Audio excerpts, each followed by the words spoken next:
Oye, si tienes una Biblia, quiero que vayas a Josué capítulo 8. Bueno, esto es de lo que quiero hablarte esta mañana. Y le puse un título que cuando lo diga probablemente no te va a tener mucho sentido, pero lo tendrá cuando terminemos. Quiero hablar sobre esto. Y creo que todos en esta sala necesitan responder a esta pregunta esta mañana. ¿En cuál montaña estás tú? Ahora me doy cuenta de que cuando digo eso, en este momento estás pensando, no tengo idea de lo que estás hablando. Pero en realidad, cuando llegas a Josué capítulo 8, la verdadera pregunta es, ¿en cuál montaña estás tú? Ahora, presta atención a esto. Quiero ponerte al tanto de lo que está sucediendo en Josué capítulo 8. El comentarista deportivo de ABC, Jim McKay, es a quien se le atribuye esa primera frase de la emoción de la victoria y la agonía de la derrota. Pero tengo que decirles, amigos, que la emoción de la victoria y la agonía de la derrota ya se conocían mucho antes de que Jim McKay hiciera esa declaración en los años 70. Se los puedo asegurar. De hecho, si quisieras ponerle un gran título a Josué capítulo 6, capítulo 7 y capítulo 8, realmente sería la emoción de la victoria, la agonía de la derrota y la emoción de la victoria. En Josué capítulo 6 lees sobre la batalla de Jericó. Piénsalo un momento, lees donde el pueblo de Dios confió en Dios, escuchó su voz y experimentaron la emoción de la victoria. En Josué capítulo 7 esperas más victorias. Al llegar a Josué capítulo 7 lees sobre la batalla de Ai. No buscaron a Dios, desobedecieron a Dios, no hicieron lo que Dios les dijo que hicieran. Y así literalmente experimentaron la agonía de la derrota. Ahora estás de vuelta en Josué capítulo 8. En Josué capítulo 8, los hijos de Israel regresan a Ai, al lugar donde les dieron una paliza. Esa es buena forma de decirlo, están de vuelta en el lugar de la derrota. Y aquí está lo interesante, están de vuelta en el lugar de la derrota, pero lo que vamos a ver hoy es simplemente una repetición. En Josué 7 están en Ai, los derrotan. Estás de vuelta en Ai, en Josué 8, pero ahora veremos esa emoción de la victoria. Entonces, ¿cuál es la lección? Escuchen con atención porque todos aquí conocen la emoción de la victoria, pero también la agonía de la derrota. Todos saben lo que es tener éxito, quizá en un área de su vida, pero ser derrotados en otra. Todos en esta sala saben lo que es tener grandes días en las relaciones. En las relaciones, miren solo adelante, no miren a los lados y nadie lo notará. Todos aquí conocen la agonía de la derrota en relaciones. Todos conocemos la emoción de la victoria y la agonía de la derrota. Así que la lección de Josué capítulo 7, esta derrota, y Josué capítulo 8, esta victoria, que es la siguiente. El pecado es manejar la vida fuera del plan de Dios. Eso es lo que es el pecado. El pecado obstaculiza la obra y el poder de Dios en nuestras vidas. Esa es la lección, Josué capítulo 7. Pero cuando se trata el pecado, como se trata en la última parte de Josué capítulo 7, podemos experimentar nuevamente la obra y el poder de Dios. Así que piensen en esto. Ahora están regresando a la segunda batalla de Ai. Están regresando al mismo lugar donde experimentaron la agonía de la derrota. Y algunos de ustedes, si puedes pensar en pecados ante los que estás perdiendo, puedes pensar en áreas de tu vida donde quieres la victoria. Quiero victoria en mi hogar, en mi matrimonio y en mis finanzas. Esto es lo que quiero, pero lo que han estado conociendo es la agonía de la derrota. Eso es lo que ven aquí. Y esto es lo que Dios hace. Y les digo, esto es algo que realmente necesitan entender sobre Dios. Y decimos amén, pero muchas veces cuando enfrentamos las batallas de la vida, no actuamos como si lo creyéramos. La realidad es, y quiero que lo vean, la buena noticia para la humanidad. Buenas noticias para nosotros como seguidores de Cristo. Pero en realidad, la buena noticia para la humanidad es que Dios se especializa. Dios se especializa en convertir la derrota en victoria. A Dios le encanta, quiero que me escuchen decir esto, donde sea que luches en tu vida, cada vez que estés en ese lugar de derrota, donde sientes que no puedes ganar, que no puedes superarlo, que no puedes hacer lo necesario, a Dios le encanta convertir un lugar de derrota en uno de victoria. Eso es una noticia tan buena para nosotros porque todos aquí conocen alguna derrota. Ahora, miren, lo que debieron hacer era decir amén para que la gente se sintiera normal. Vamos, hombre. Nadie dijo amén, así que todos a su alrededor sienten que bueno, soy el único que enfrenta la derrota.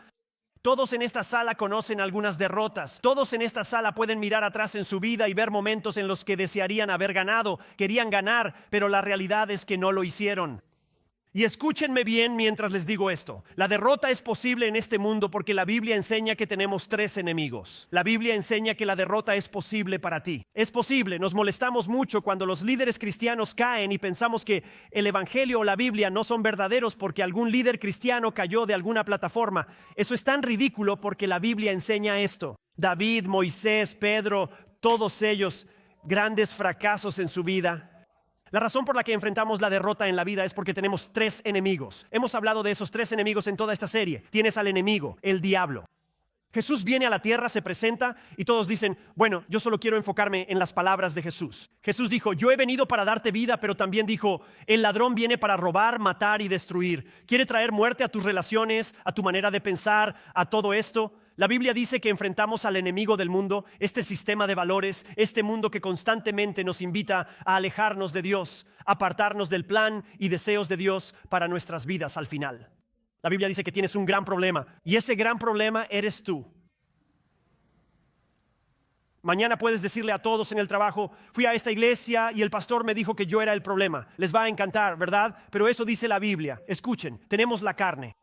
Te tenemos a ti, me tengo a mí y somos un problema serio. De hecho, el punto focal de Jericó era el mundo, la tentación de lo que ves, tocas y sientes. De eso se trataba Jericó. Los capítulos 7 y 8 tratan sobre la carne, la batalla dentro de nosotros desde el punto de vista de lo que hacemos. Quiero recordarles a todos que al acercarse a cualquier libro de la Biblia, esto es cierto aquí, es una historia real de cómo Dios le dio a los hijos de Israel todo lo que les había prometido. Esta es una historia donde Dios dijo, voy a darte esta tierra en Génesis capítulo 12. Y ahora Dios les está dando lo que siempre les había prometido. Es una lección para ti y para mí sobre cómo obtenemos lo que Dios tiene para nosotros. Así como ellos poseyeron la tierra prometida, Dios te ha dado promesas y quiere que las poseas. Pero tienes una guerra en marcha, no solo a tu alrededor, sino también dentro de ti. Así, en la victoria sobre la ciudad de Hai, escucha esto. ¿Sabes lo que significa Hai? Significa un montón de piedras. ¿Alguna vez has sentido que tu vida es solo un montón de piedras? Yo sí lo he sentido, un montón de ruinas. Eso es literalmente lo que significa, así que vamos a ver y piénsalo un momento. Presten atención. ¿Cómo logro la victoria a diario? Algunos preguntan, ¿cómo vencer la pornografía? ¿Cómo obtengo la victoria sobre esta forma de pensar equivocada y negativa? Mi vida está completamente consumida por pensamientos negativos. ¿Cómo obtengo la victoria sobre mis finanzas y sobre mi actitud y sobre las palabras que salen de mi boca? De eso se va a tratar todo este mensaje. Este capítulo está lleno de grandes lecciones sobre cómo pasar de la agonía de la derrota en cualquier área de tu vida al entusiasmo de la victoria. Veremos 3 lecciones principales. Preparen sus bolígrafos. Si no tomas notas, hazlo ahora. Primero, una lección. Ahora les digo, eso es algo que todos en esta sala deberían saber. Si existe un Dios y realmente está en su trono y realmente tiene el control y todos venimos de Él y todos vamos a regresar a Él, entonces querrás conocer las lecciones sobre las promesas que Dios tiene para ti. Y de nuevo, los reto a tomar notas durante esta serie, porque si vienen cada semana y recorren este libro con nosotros, tendrán un comentario continuo sobre Josué. Josué trata de cómo puedes obtener la victoria, poseer y experimentar todo lo que Dios tiene para ti. Así que miren Josué capítulo 8, versículo 1. La Biblia dice lo siguiente. Ahora el Señor le dijo a Josué, tienes que preparar tu mente. Ellos han salido de una derrota, acaban de salir de una derrota, acaban de lidiar con su pecado y ahora es momento de regresar justo al lugar donde acaban de ser derrotados. El Señor le dijo a Josué, estoy saliendo de la derrota, Dios va a hablar. Muéstrame cómo obtener la victoria, no temas ni te desanimes. Toma contigo a toda la gente de guerra, levántate y sube a Hai. Mira, he entregado en tu mano. La batalla ni siquiera ha ocurrido y Dios está haciendo exactamente lo que hizo en Génesis 12. Le está recordando a Josué, lo que tengo para ti puedes tenerlo, Josué. Te voy a dar todo lo que necesitas. Voy a darte todo lo que debe estar en tu vida para poseerlo. Eso nos enseña Dios en la Biblia desde el Nuevo Testamento para los seguidores de Cristo. He entregado en tu mano al rey de Hai, su pueblo, ciudad y tierra. Si quieres hacer un estudio interesante, anota esto en tus apuntes. Recorre la palabra de Dios y estudia los no temas. Si tienes Biblia, ve al final y busca miedo. Verás los puntos donde Dios habla del miedo. No temas, lo ves en toda la Biblia. Dicen que hay 365, pero al contarlos obtuve otro número. Sea cual sea el número, Dios nos dice repetidas veces en la palabra de Dios que no temamos.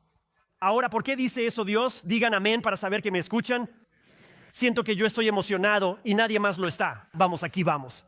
Dios quiere que su pueblo sepa, escuchen esto, que hay una victoria prometida con Él. Ahora debes escribir eso. Déjame decirte por qué. Porque no todos aquí sienten que tienen la victoria. Solo estoy esperando que alguien me responda, porque pasamos gran parte de nuestra vida escuchando que obtuvimos la victoria, pero no la sentimos.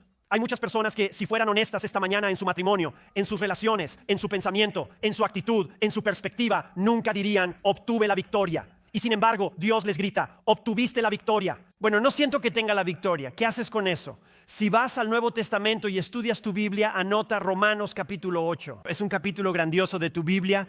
Tengo la intención, si Dios quiere, de enseñar versículo por versículo Romanos 8 pronto. Está en mi agenda delante de mí. Romanos 8 es un gran capítulo y enumera los desafíos que enfrentamos al seguir a Cristo. Si te sientes desafiado esta mañana, la Biblia no ignora los desafíos. Habla de los desafíos, pero luego lo aclara. Enumera todos estos problemas. Romanos 8:37. En todas estas cosas, ¿cuáles? En estos desafíos, dificultades, tribulaciones y adversidades, ¿qué hace un seguidor de Cristo? En todas estas cosas somos más que vencedores. ¿Cómo es posible que venzamos en este lío en el que estamos? Por medio de aquel que nos amó. Mira, como seguidores de Cristo, escúchame con atención. Tenemos promesas de Dios para nuestras vidas, promesas que Él mismo nos ha dado. Estas promesas, digamos, son como cheques en blanco. ¿A alguien le gustaría tener un cheque en blanco sabiendo que hay algo en la cuenta? Vamos ahora. Sí, a todos les gustó esa verdad. Si se emocionaron mucho con eso, son como cheques en blanco. Y esto es lo que enseña la Biblia. Hay todas estas cosas que Dios te ha prometido y Dios dice, yo voy a cumplir. Puede que no lo haga en tu tiempo ni a tu manera, pero cumpliré mis promesas. Es como un cheque en blanco, esperando que tú por fe hagas lo que te digo. Así que recuerda, Dios es un Dios de principios y promesas. Si no entiendes que Dios es un Dios de principios y promesas, te alejarás de la fe porque pensarás que deberías recibir la promesa cuando y como tú lo quieres. La Biblia no enseña eso. En este libro repetimos que Dios es un Dios de principios y promesas. Vives el principio y esperas la promesa. El problema es que la mayoría de las personas vive sin conocer ni reclamar ninguna de las promesas de Dios. Piénsalo, muchos, incluso ustedes, y lo digo porque los amo lo suficiente. Muchos de ustedes en línea saben que Dios tiene promesas para ustedes, pero ¿cuáles son? Hay más de 7,000 en la palabra de Dios, pero ¿cuáles son?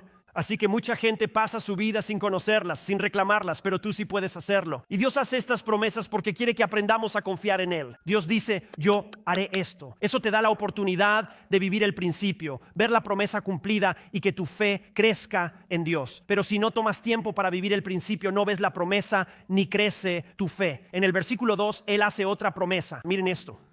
Harás con Jai y su rey lo mismo que hiciste con Jericó y su rey. Solo que tomarás para ti el botín y el ganado como despojo. Para ti pon una emboscada detrás de la ciudad. Ahora, quiero poner al tanto de algunos de ustedes que tal vez no sepan esto. En Josué capítulo 6, que es Jericó, él dice, te voy a dar la victoria aquí en Jai, igual que lo hice en Jericó.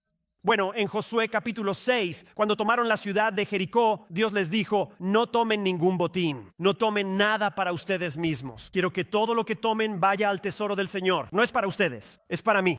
Háganme la prioridad. Quiero que lo vean, van a querer algunas cosas para ustedes, pero les voy a pedir que no las tomen para sí mismos. Les pediré que me lo den a mí y confíen en que seguiré proveyendo para ustedes. Así, Él enseña que de todos modos, todo le pertenece al Señor. Y Dios dice, no pueden tomar ninguno de los despojos para ustedes mismos. ¿Por qué hizo Dios eso en Jericó? Digan amén para saber que están escuchando. Esto lo ven a lo largo de toda la Escritura. Lo primero era para Dios. Dios debía ser la prioridad. Así que la primera victoria, los primeros despojos, esos son míos. Entréguenme eso a mí. Denme la prioridad, denme lo primero. Pónganme al frente, ¿verdad? Y el principio es, escúchenme, Dios va a ser la prioridad de nuestras vidas y luego el resto es para nosotros.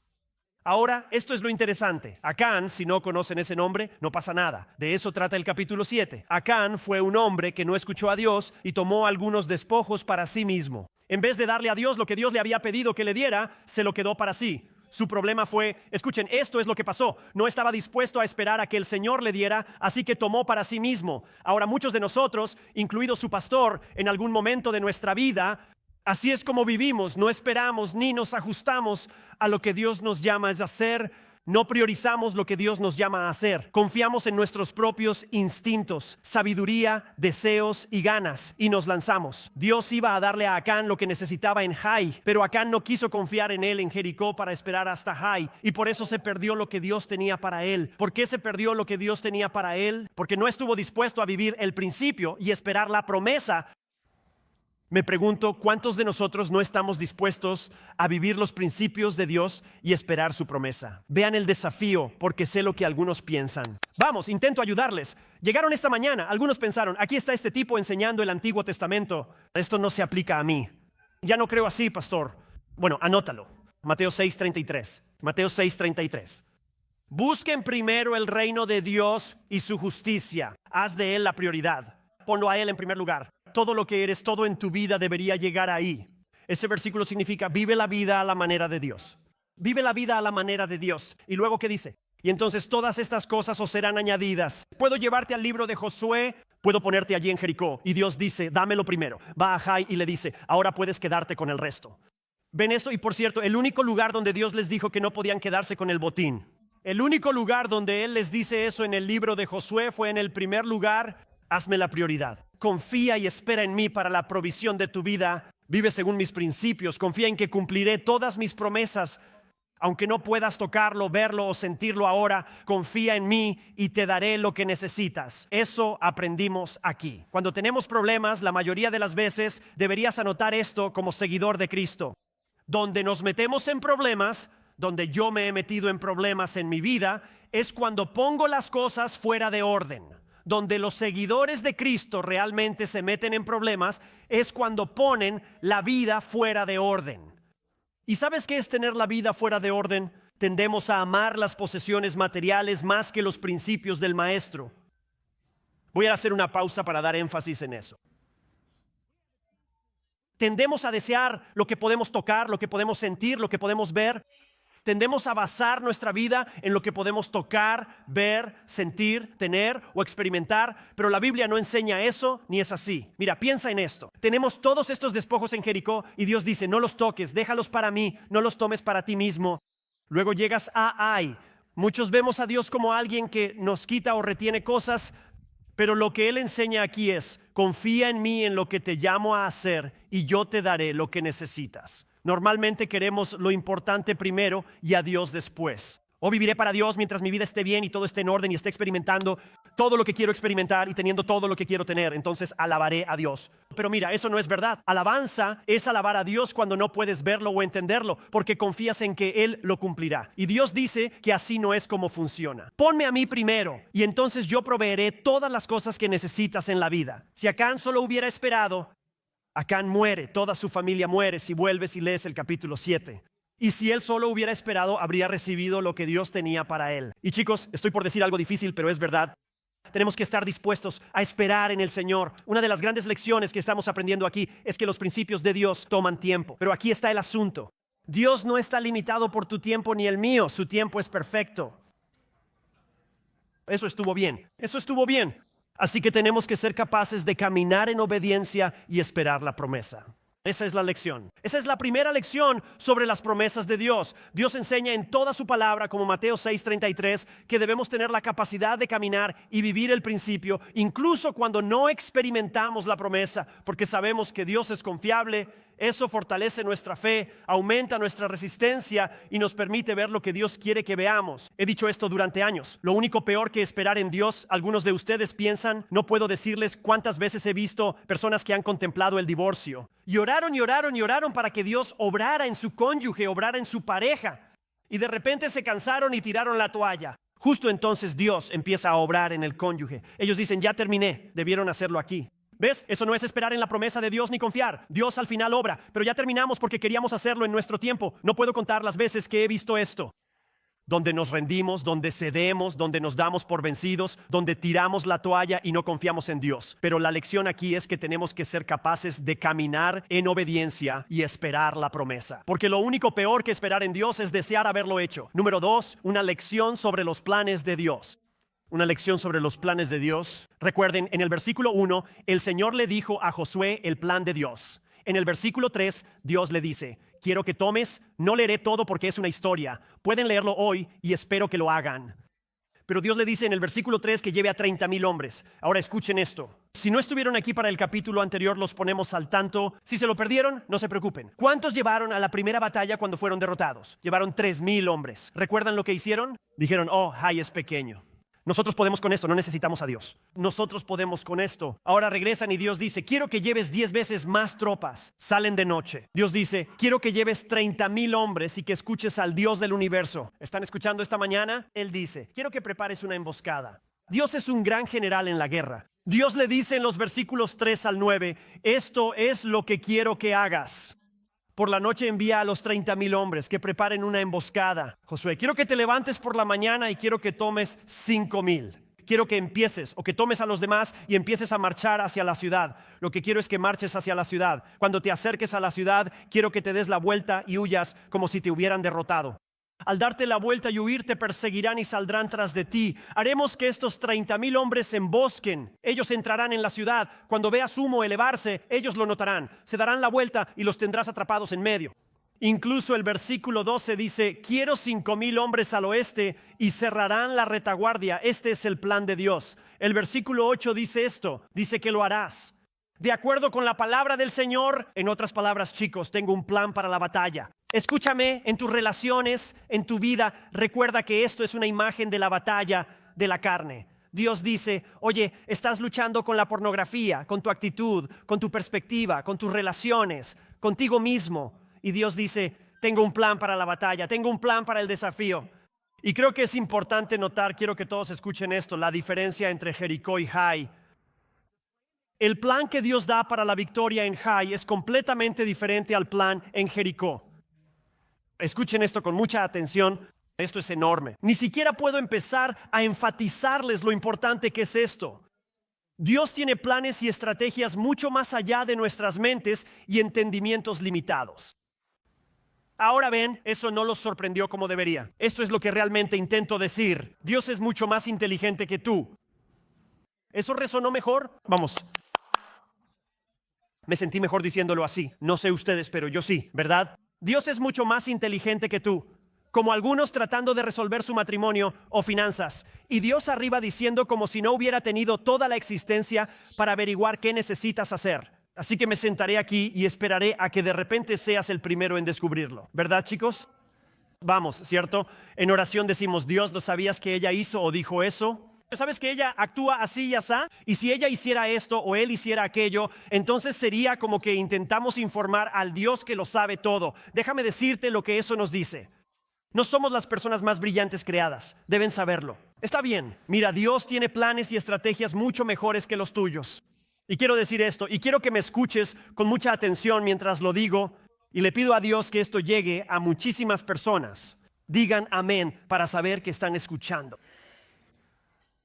Cuando lo que hacemos se trata más de los apetitos del hombre que de los planes y la alabanza de Dios, ya no estamos adorando a Dios, estamos adorándonos a nosotros mismos. Creo que mucha gente de la iglesia de Cristo en Jericó habría construido un templo y se habría quedado allí. Eso creo que muchos cristianos hacen hoy. Muchos dicen, esto funcionó, fue un momento y mira lo que hizo Dios. Y entonces construimos algo. He viajado por el mundo para ver los lugares de Jesús y donde vayas, alguien ha construido algo. Ven, canta aquí, adora aquí, haz esto. Tienes que cantar este tipo de canción y vestirte así. ¿Acaso no es interesante? Piensa en esto. Por ejemplo, si vas cuando yo voy a lugares judíos sagrados, tengo que ponerme una kipá en la cabeza.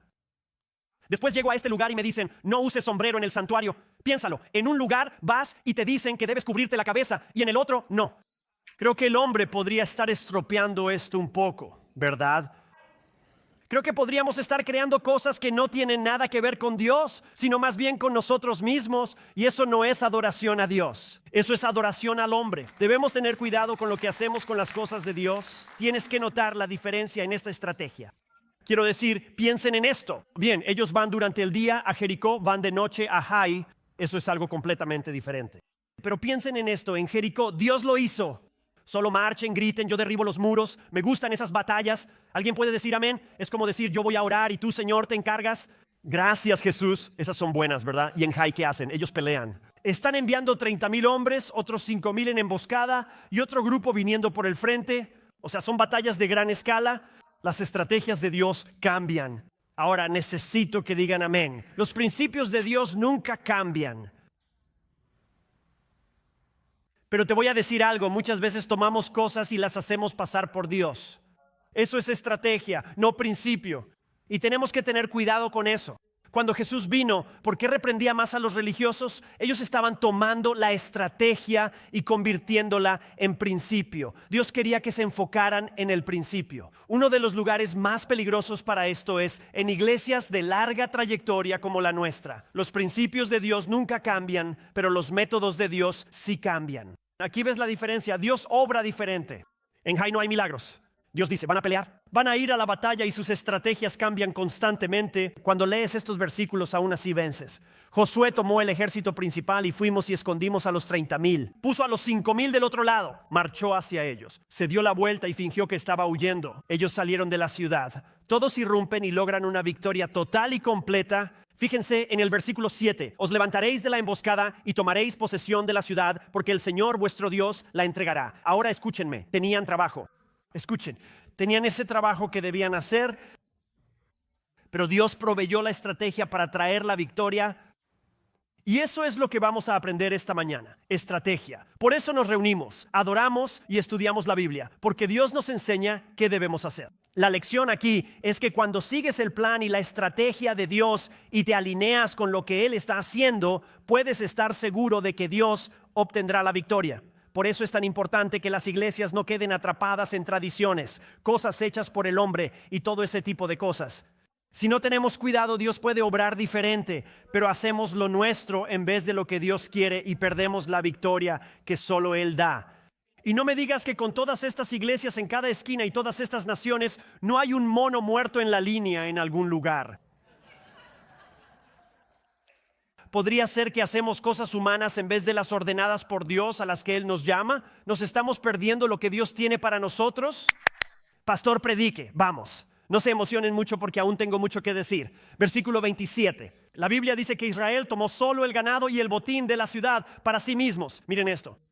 Según la palabra del Señor que Él mandó a Josué. Recuerden, fueron derrotados porque no obedecieron a Dios. Algunos de ustedes vinieron esperando que Él hable a su situación. Señor, realmente necesito una palabra tuya. Algunos de ustedes experimentan derrota porque no hacen lo que Dios les ha dicho. De ahí viene la derrota. ¿Qué hicieron? Hicieron un ajuste en su vida. Cambiaron y cumplieron todo lo que Dios les pidió.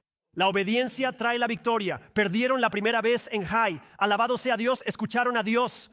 Ganaron la segunda vez. ¿Están agradecidos?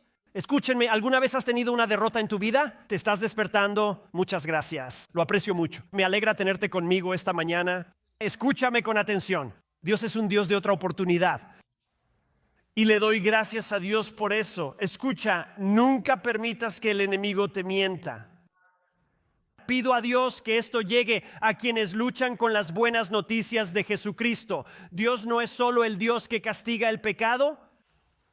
Él es el Dios que perdona el pecado. Dios no es solo el Dios que castiga el pecado. Él es el Dios que perdona los pecados. Y no hay contradicción entre ambos. Esa es la naturaleza perfecta de Dios. La semana pasada dije, y creo que es una gran afirmación, que el impacto del pecado es grande. La Biblia enseña en Romanos 3:23 y Romanos capítulo 6, versículo 23. Ambos enseñan, el impacto del pecado es grande, es juicio. Por cuanto todos pecaron y están destituidos de la gloria de Dios. La paga del pecado es muerte. Eso es Romanos 6, versículo 23. Así que escúchame. El impacto del pecado es grande, es juicio. Muchos aquí hemos sentido el peso del juicio por el pecado, pero escúchame con atención. El impacto de la gracia de Dios en Jesucristo es mayor, como enseña la Biblia. La Biblia dice en Juan 3:17 que Dios no envió a su Hijo para condenar al mundo, sino para salvarlo. Que la gracia de Dios en Cristo Jesús es mayor que nuestro pecado.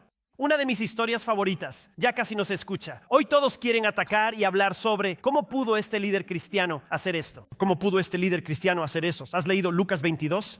Todas esas personas ahí afuera condenándote, ¿han leído Lucas 22? ¿Han leído cuando Pedro dijo, oh Dios, yo nunca te negaría? Yo nunca te negaría. Y Jesús le dice, sí, Lo harás. ¿Sabes lo que hace Pedro? Lo niega. Se queda ahí parado y dice, yo no conozco a este hombre. Por cierto, ¿sabes lo que hizo? Maldijo su nombre. Necesitaba validación de que no estaba con ese hombre. No creo en lo que él enseña. No he vivido así. Lucas 22, ¿estás escuchando? No estoy seguro de que esto podría pasar en nuestra cultura hoy en día, pero sucedió en tu Biblia 53 días después. 53 días después, poco más de un mes, Pedro se pone de pie y en lugar de negar a Cristo, predica el mensaje en Pentecostés. Y 3,000 personas llegan a la fe en Jesús. El impacto del pecado es grande. El impacto de la gracia de Dios es grande. Pero el impacto de la gracia de Dios es aún mayor. Vamos, eso estuvo bien.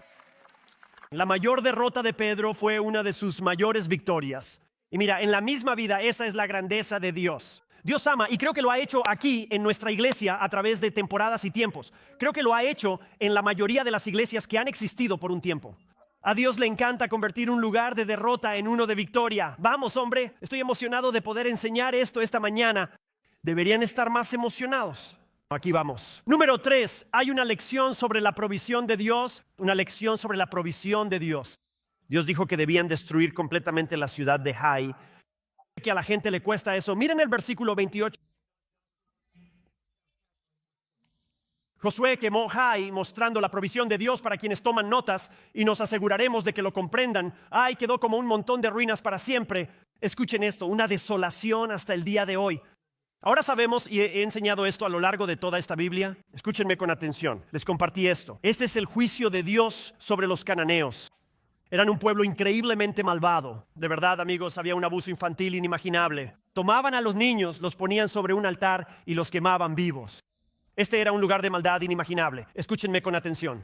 Dios es un Dios que juzga el pecado. Esa es su justicia. Dios estaba trayendo a Israel aquí para traer juicio sobre los cananeos. Ahora, Israel pecó en el capítulo 7. ¿Y qué hizo Dios? Dios trajo juicio sobre Acán porque Dios sí juzga el pecado. Nunca dejes que te digan lo contrario. Bueno, sé lo que dice Dios, pero a lo largo de esta Biblia Dios juzga el pecado. Entonces, ¿cómo nos habla esto a nosotros? ¿Cómo nos habla el hecho de que ves la desolación de esta ciudad? Y la Biblia dice que hasta hoy. Bueno, recuerda lo que te dije, escucha con atención. Ai representa la carne. Ai es una representación de la carne. Tú y yo con lo que luchamos, nuestra actitud. Vamos, ¿alguna vez te han dicho algo? Sabes que Jesús quiere que muestres amabilidad y gracia, pero piensas que vas a mostrarle otra cosa. Está bien, pastor. Todos los espirituales actúan como si no supieran de qué hablo, pero yo sí sé de lo que hablo. Mi boca es rápida, mi mente es más rápida. Puedo decirles, te meterá en problemas cuando estés casado y tengas hijos. Solo te lo digo ahora. ¿Cómo nos habla esto? Déjame decirte la lección. Deberías anotar esto en tus apuntes. Solo hay una manera de lidiar con el enemigo de la carne, y es matándolo. La única manera de lidiar con el enemigo de la carne es matarlo. Está en tu Biblia. Te lo muestro aquí. Quédate conmigo. Cuando tú y yo nacemos por primera vez, dice la Biblia que nacemos en la carne. Alguien podría decirse, ¿qué significa eso? Bueno, ¿alguna vez te has dado cuenta que nadie nunca tiene que enseñarte a pecar? Tengo 4 nietos. Nunca he tenido que apartarlos y decirles así se miente. Nunca he tenido que hacer eso. Simplemente lo hacen naturalmente. Nunca he tenido que apartar a mis nietos y decirles así se pierde la paciencia. Ahora tengo una nieta de 1 año. El otro día me miró con la cabeza baja, pelo en la cara y brazos cruzados diciendo, estoy molesta contigo. Nadie tuvo que enseñarle eso. No tuve que enseñarle a fruncir el ceño. La otra noche me estaba gritando en mi casa. Esta dulce niña pequeña le gritaba a su pastor porque no le gustaba lo que yo hacía. No era la primera vez ni será la última. No tienes que enseñar esto a la gente. Nacemos con una naturaleza carnal. Miren, todo lo que tienen que hacer es darle a la gente acceso a las redes sociales y lo van a arruinar. ¿Verdad que sí? Vas a ver venganza, quejas y negatividad. Y simplemente odio que nuestro mundo sea así. Bueno, tú eres así. Naciste en la carne y cuando pones tu confianza en Cristo, obtienes una nueva naturaleza, pero no pierdes la vieja naturaleza. Piensa en esto. Voy a Cuba todos los años y cada año que voy a Cuba veo esos autos geniales. He tomado un taxi en esos autos geniales, esos autos antiguos. Lo que pasó fue que dejamos de enviar cosas allá. ¿Sabías que cerramos esas fábricas en Estados Unidos? Ya no fabricamos esos autos. La mayoría ahora están remendados y tienen alguna otra pieza para mantenerlos funcionando. Pero tienes estos autos gloriosos, increíbles, ya sabes, circulando por Cuba. Pero la realidad es que ya ni siquiera los fabricamos. La producción de esas fábricas ni siquiera existe ya. Pero como fueron producidos, todavía siguen circulando por las calles. Bueno, tienes tu carne. Y lo que sucede es cuando vienes a la fe en Cristo, recibes una nueva naturaleza. Pero el problema es que has tenido tu vieja carne mucho tiempo. Algunas enseñan que al venir a la fe en Cristo, pierdes tu vieja naturaleza y solo recibes la nueva. Eso no es lo que enseña la Biblia. ¿Oyeron lo que dije? Y si no crees eso, déjame aclarar tu teología. Cásate y pregunta a tu cónyuge si perdiste tu vieja esencia. Vamos ahora. Ellos estarán encantados de decirte, bueno, cariño, amor, esposo, o como sea que los llames. Con gusto te dirán que aún tienes esa vieja naturaleza. Tal vez solo eso digan, pero lo dirán. Mira Efesios 4. En cuanto a la antigua manera de vivir, eso es la carne. Mira esto. Despojaos del viejo hombre, corrompido por deseos engañosos. Eso es lo que hay en ti, que seáis renovados en el espíritu de vuestra mente. Lo que está diciendo, oye chicos, es que tienes que salir de eso y luchar contra esa naturaleza. Esa es la batalla que tenemos. Y vístete del nuevo hombre. Él está hablando a cristianos. Dice que aún tienes tu vieja naturaleza, pero se te ha dado una nueva. Debes tomar la nueva y hacer morir la vieja, la cual en la semejanza de Dios ha sido creada en justicia. Esto y en santidad y verdad. Así que piensa en esto. Él está diciendo que tienes que sacar todo de tu viejo yo y dejar que el nuevo tú, que es Dios, obre dentro de ti. Tienes una nueva naturaleza dada por Dios. Ese es el Espíritu de Dios que quiere hacer que tu mente piense y responda correctamente. Por eso tienes que empezar a estudiar tu Biblia. Por eso tienes que orar, tienes que vivir en comunión y dejar a Dios obrar en ti, haciéndote crecer y desarrollarte. Porque debes fortalecer la nueva naturaleza y hacer morir la vieja naturaleza.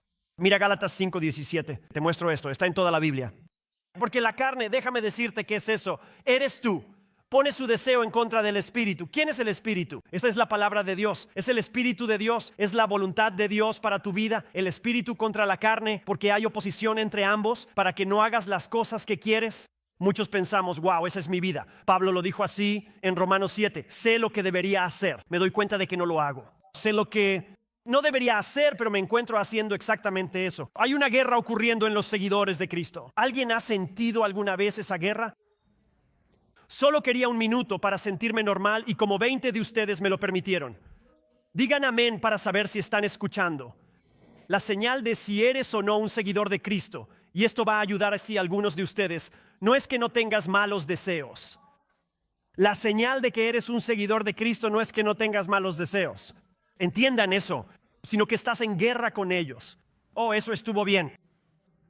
Estamos tratando de producir esto. Les digo, algunas de estas personas allá afuera hoy día están tratando de crear un cristianismo que sea perfección. Y Dios dice que es imposible.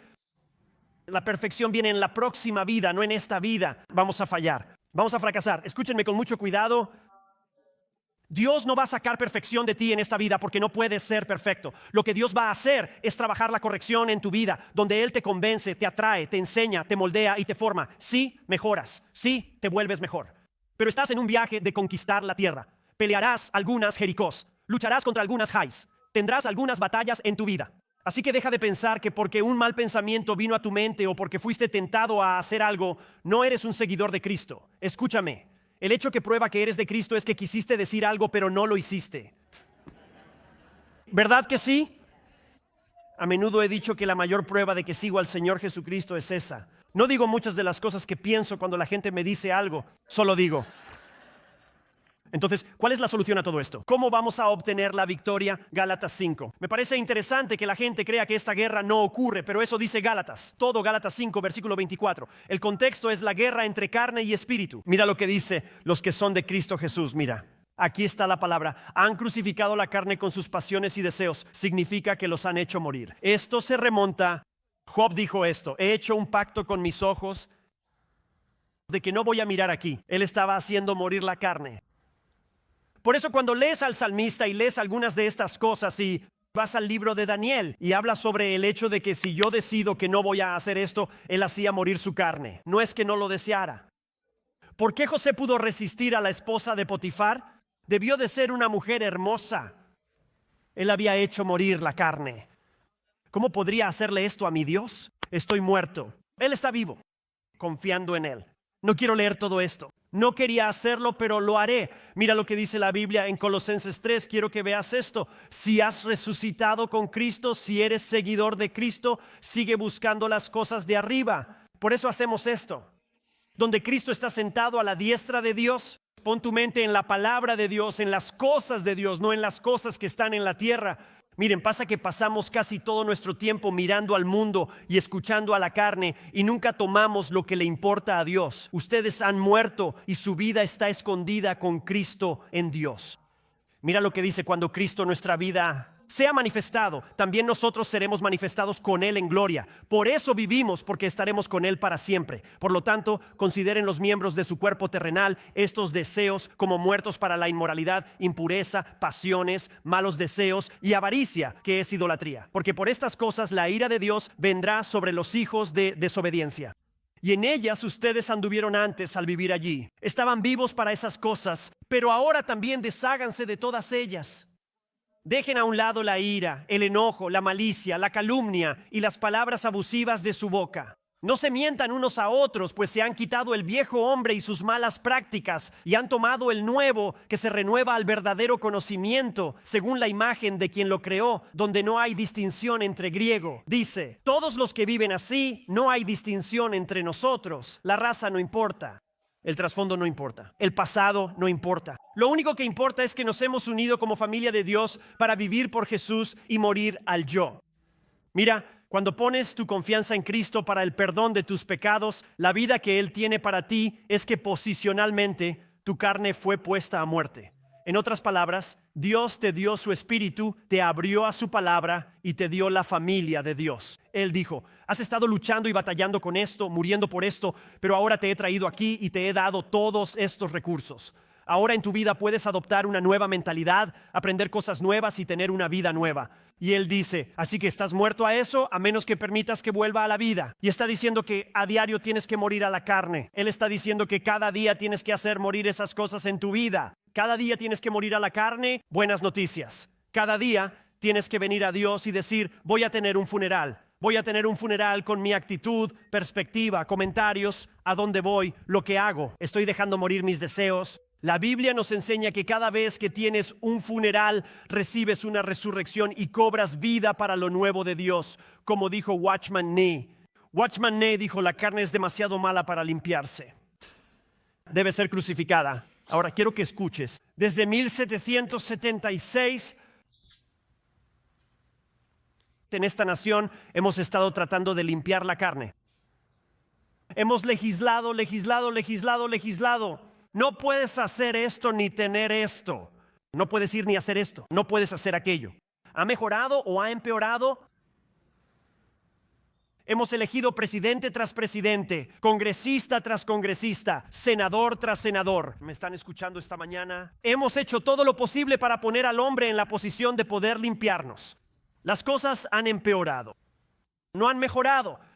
Porque la Biblia enseña que la única manera en que un hombre puede llegar a ser el hombre que Dios lo creó para ser es que ese hombre tiene que morir. Y Jesús tiene que cobrar vida en ese hombre. Eso es lo que enseña la Biblia. Y les digo, tenemos gente gritando y marchando en las calles tratando de limpiar al hombre y el hombre empeora. El hombre no puede simplemente ser limpiado, tiene que ser crucificado. Gálatas 5:16, miren lo que dice. Pero yo digo, aquí está cómo obtienes la victoria. Camina por el Espíritu y no cumplirás los deseos de la carne. Hombre, enciérrate en eso. Piensa en Dios. Pon tu enfoque en Dios. Busca a Dios. ¿Qué querría Dios que yo hiciera? ¿Cómo me guiaría Dios? ¿Cuál es la voz de Dios para mi vida? Bueno, yo sé lo que dice Dios, pero no. Él dice: no, miren, mi nombre es Chris, solo soy el predicador aquí, no se enojen conmigo. Todos están bien aquí, solo les digo lo que dice. Solo enseño lo que dice la Biblia y es interesante. Muchos dicen que la Biblia se contradice. Puedo guiarlos al libro de Josué, capítulos 6, 7 y 8. Puedo mostrarles el problema que aún enfrenta el hombre hoy. Estamos tratando de limpiar al hombre. No podemos limpiarlo. Dios debe matarlo y devolverle la vida. Es lo que enseña la Biblia. Volvamos a Josué. Ya casi terminamos. ¿No están emocionados? Se lo agradezco. Sé que algunos querían aplaudir y ustedes no, así que se lo agradezco. Solo diría eso. En el versículo 30 dice: entonces Josué edificó un altar al Señor, Dios de Israel, en el monte Ebal. Acaba de ganar la gran batalla, destruyó completamente a Jai. Ahora los guía 20 millas al norte hasta un lugar llamado Siquem. Y el monte Ebal fue donde vivieron este principio de la Escritura. En el versículo 31 dice que tal como Moisés, siervo del Señor, le había ordenado al hijo de Israel, fue y construyó un altar, porque Moisés le dijo, cuando llegues a la tierra prometida, construye un altar. Así que Josué prioriza el principio de Dios. Es simplemente obediencia. Recuerda, Dios le dijo a Josué en Josué 1, versículo 7, haz conforme a todo lo que mi siervo Moisés te mandó. Y eso es exactamente lo que sucede aquí. Él después de esto va y establece eso. Fue una referencia a eso. Ahí marcó la derrota porque no escucharon a Dios. Ahora marca la victoria y el éxito porque escucharon a Dios. Él dijo, oye Josué, si haces todo lo que te he mandado, prosperarás y tendrás éxito.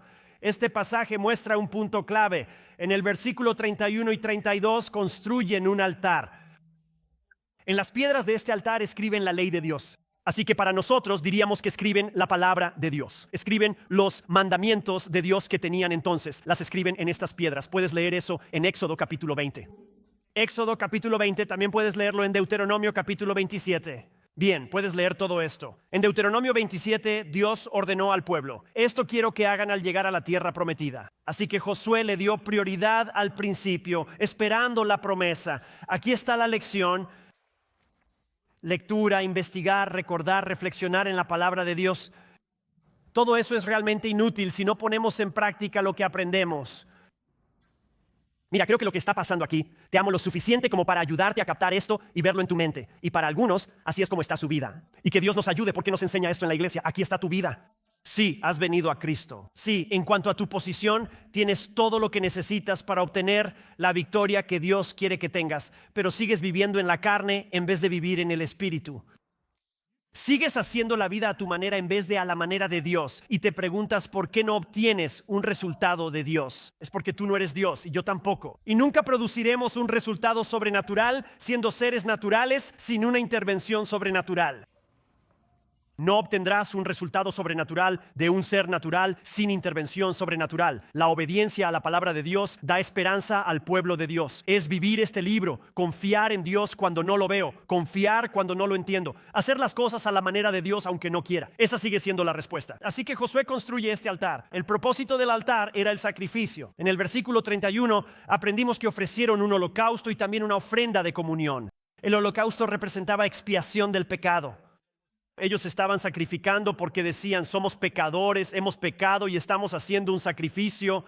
Las ofrendas de comunión reafirmaban este compromiso entre ellos y Dios, entre Dios y ellos. En la Biblia, cada vez que ves a alguien bien con Dios, construyendo un altar en el Antiguo Testamento, es imagen de la cruz de Jesucristo. Así que cada vez que ves que se construye un altar en el Antiguo Testamento, es como imagen de la cruz de Jesucristo. Y esto se coloca justo después de la derrota de Jai. Nos está recordando que el fracaso no es definitivo. Nos recuerda que siempre hay un camino hacia adelante gracias al perdón en Jesucristo. Ellos simplemente fallaron. No lo lograron, se apartaron del plan de Dios. Josué 7. Ahora en Josué 8 celebran que el fracaso no es definitivo. Hay un camino hacia adelante gracias al sacrificio que Dios da. ¿Dónde aprendemos esta gloriosa verdad? Todo lo que enseñé esta mañana, ¿sabes dónde lo aprendes? En la palabra de Dios. ¿Sabes lo que están haciendo en Josué capítulo 8? Toman la palabra de Dios y la ponen en el centro. Por eso fue escrita en esas tablas. Decían, déjame decirte algo. Tendremos todo lo que Dios quiere que tengamos porque haremos todo lo que Dios nos dice. Esa es la imagen aquí. Son los 10 mandamientos. Dios lo dijo, lo creemos. En el versículo 32 y siguientes, Dios da una lección objetiva. Piensas que no vas a entender esto. Sí lo harás. Quédate conmigo. El monte Ebal está en la ribera occidental hoy. Luego tienes otra montaña, el monte Gerizim. Ahora hay un valle entre ellos. Se llamaba el lugar de Siquem. En Deuteronomio Dios da instrucciones sobre lo que los hijos de Israel debían hacer al entrar en Canaán, la tierra prometida por Dios. Lo que quería que hicieran en el monte Ebal y en el monte Gerizim. De hecho, en Deuteronomio 27:12, mira lo que dice. Cuando cruces el Jordán, estos se pondrán sobre el monte Gerizim para bendecir al pueblo. Menciona 6 tribus. Hay 12 tribus de Judá. Deuteronomio 27:13. Para la maldición, estos se pondrán sobre el monte Ebal. No sé tú, pero preferiría estar en el otro monte. Les digo, ¿vale? 6 tribus de las 12 tribus, los que iban a monte Ebal. Cuando se leían las maldiciones, la Biblia dice sin detalles, léelo en Deuteronomio 27, decían la maldición de Dios. No hagas esto. esto traerá destrucción, dolor, dificultad a tu vida. No hagas esto. No es el plan que tengo para ti ni lo que quiero para ti. No lo hagas. Tenía a todas esas tribus allí y decían amén. No lo hagas. Dios es fiel. Dios es verdadero. Él cumple sus promesas. Amén. Será mejor que hagas lo que Él dice. En el monte Gerizim leían las bendiciones. Al leerlas, como en Deuteronomio 28, decían amén. Es verdad de Dios. Lo creo y vivo en eso. Es cierto. Amén.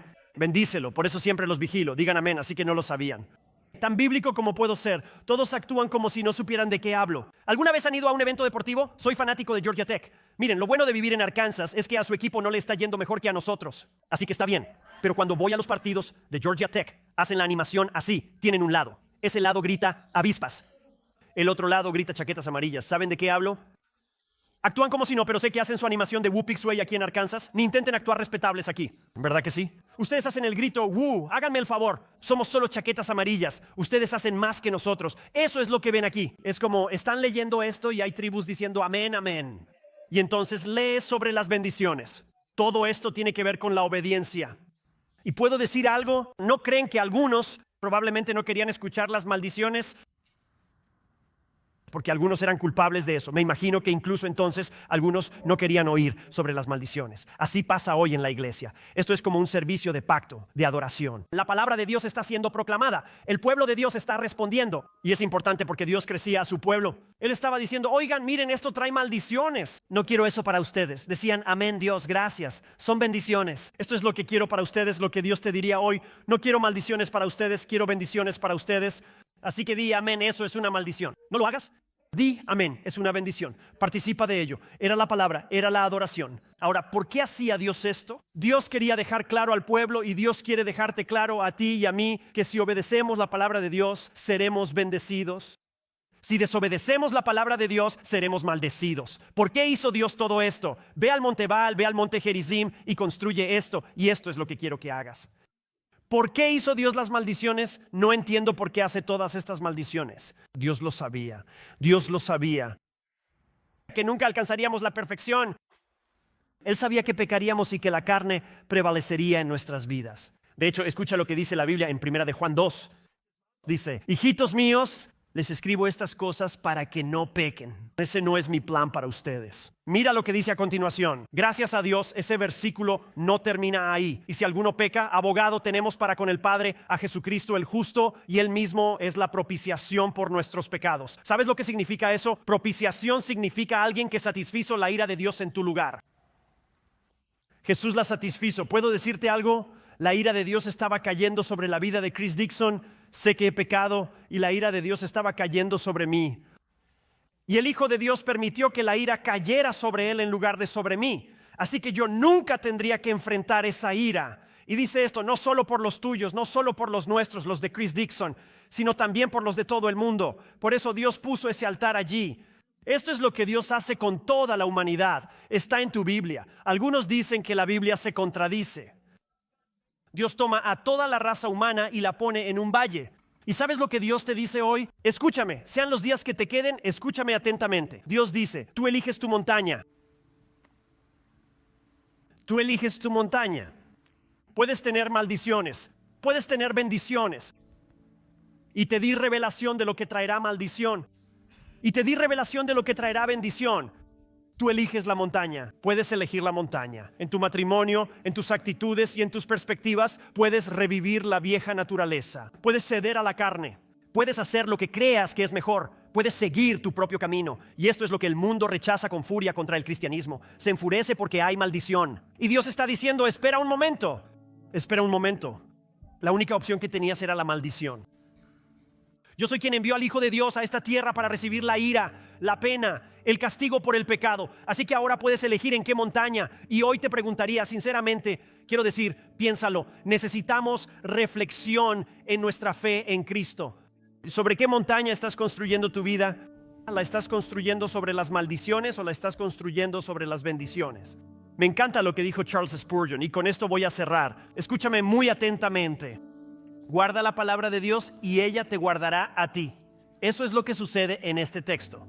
Si guardas la palabra de Dios, ella te guardará. Confía en los principios de Dios y Dios cumplirá sus promesas.